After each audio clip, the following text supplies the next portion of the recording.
Assalamualaikum warahmatullahi wabarakatuh. Bismillahirrahmanirrahim. Alhamdulillahirabbil alamin. Wassalatu wassalamu ala asyrafil anbiya wal mursalin sayyidina wa maulana Muhammadin wa ala alihi wa sahbihi ajmain. Amma ba'du.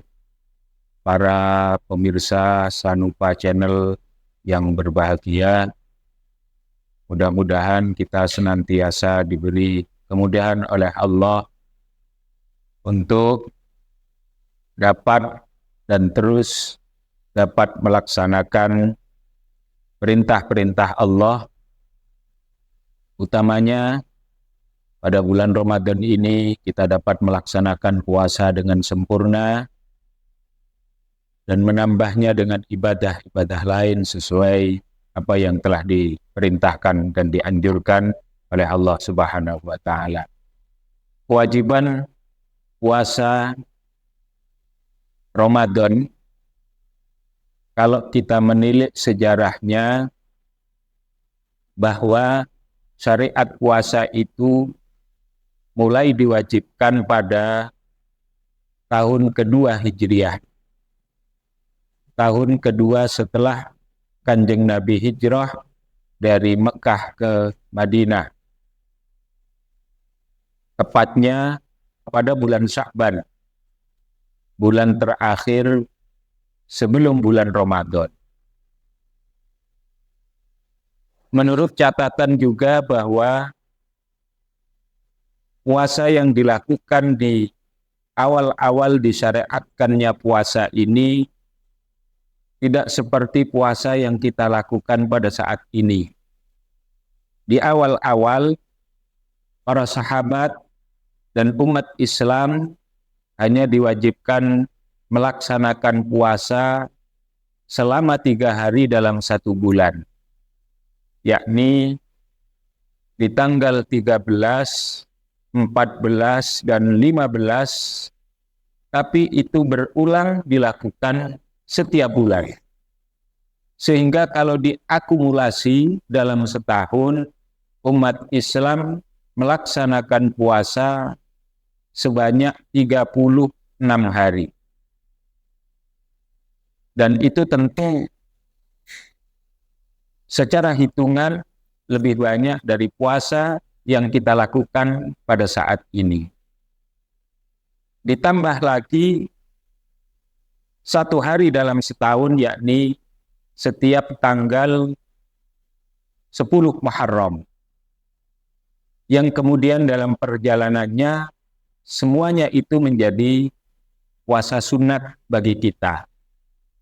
Jadi bagi umat Islam pada saat ini, dalam setiap bulan disunatkan untuk melakukan puasa yang disebut puasa pada Ayyamul Bid, puasa yang dilakukan pada tanggal 13, 14, 15 setiap bulan. Juga disunatkan untuk melaksanakan puasa Asyura, yakni setiap tanggal 10 Muharram.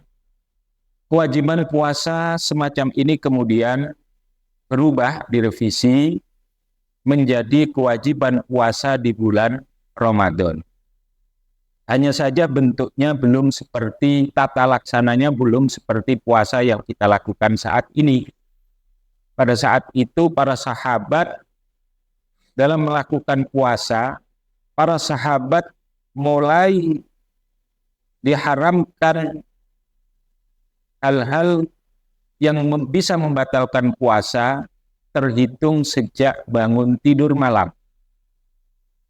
Sehingga misalnya ada orang yang tidur setelah tarawih, kemudian bangun jam 12 malam, maka puasanya dia sudah dilarang untuk makan sejak saat itu, sejak jam 12 malam, dan baru boleh berbuka keesokan harinya ketika masuk waktu maghrib.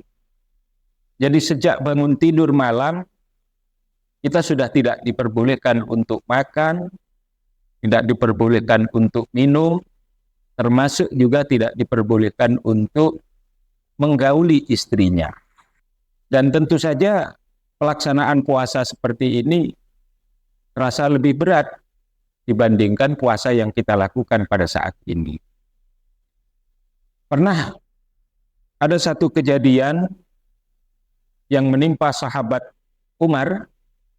Suatu hari beliau hendak mengumpuli istrinya di bulan Ramadan, di malam hari bulan Ramadan. Tapi ternyata ketepatan pada saat itu istri beliau sudah tertidur. Sehingga secara aturan karena sudah tertidur, bangun tidur sudah tidak boleh lagi menggauli istrinya.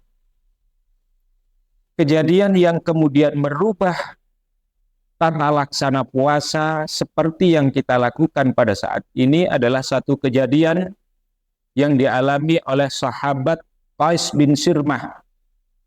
Beliau sahabat dari kalangan Ansor. Sahabat Qais bin Sirmah Al-Ansari.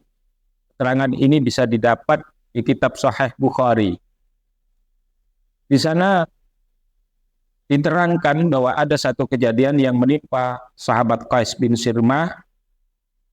Suatu hari sehabis sahabat Qais bin Sirmah bekerja dalam keadaan capek, beliau pulang hendak berbuka puasa. Sampai di rumah, beliau tanya kepada istri beliau, apakah ada makanan untuk berbuka?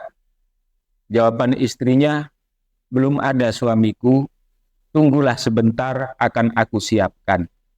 Karena keadaan beliau yang sudah sangat capek, sahabat Qais sudah sangat capek setelah seharian bekerja, beliau tertidur. Ketika bangun tidur, karena aturannya setelah bangun tidur sudah tidak diperbolehkan makan minum, sehingga beliau tidak jadi berbuka puasa.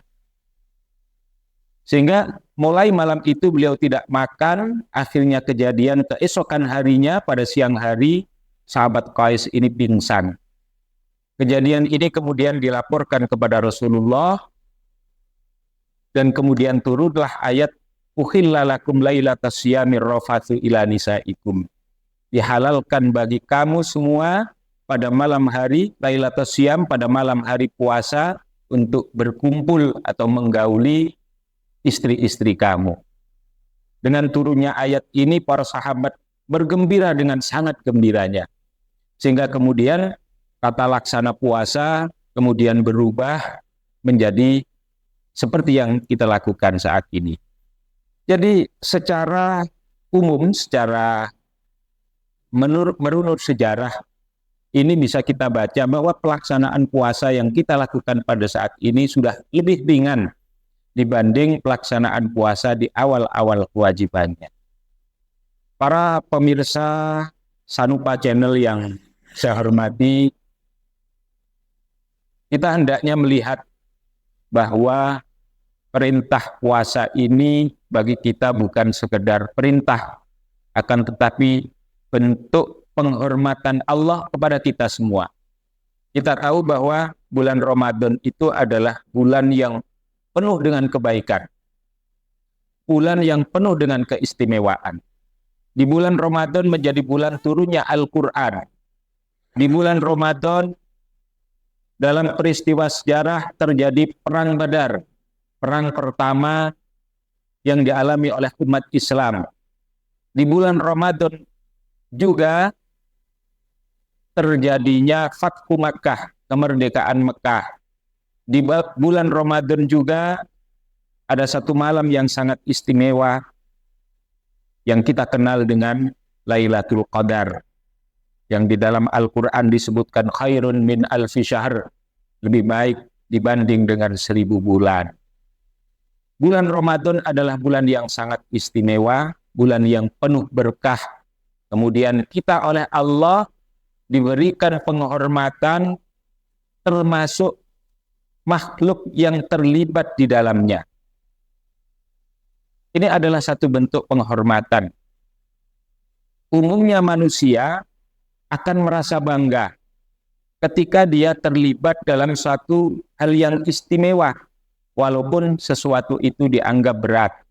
Ketika ada sesuatu yang dianggap istimewa, sesuatu yang dianggap ya istimewa lah, membanggakan, kemudian kita ada di situ, terlibat menjadi bagian dari keistimewaan itu, umumnya kita itu akan merasa bangga. Walaupun kita sebenarnya merasa berat melakukan itu. Tapi rasa berat itu tertutup oleh perasaan bangga, kita menjadi bagian dari keistimewaan itu. Oleh karena itu, kita perlu memandang pelaksanaan ibadah puasa ini sebagai satu bentuk penghormatan Allah terhadap kita, di mana kita menjadi bagian dari bulan istimewa ini. Kita ikut andil, terlibat, menjadi bagian yang bisa mengisi keistimewaan bulan Ramadan. Mudah-mudahan kita dapat melaksanakan kegiatan di bulan Ramadan, puasa bulan Ramadan ini dengan sempurna, dan memandangnya sebagai suatu hidangan dari Allah untuk kita semua, sehingga kita melaksanakan puasa dengan riang gembira. Demikian, wassalamualaikum warahmatullahi wabarakatuh.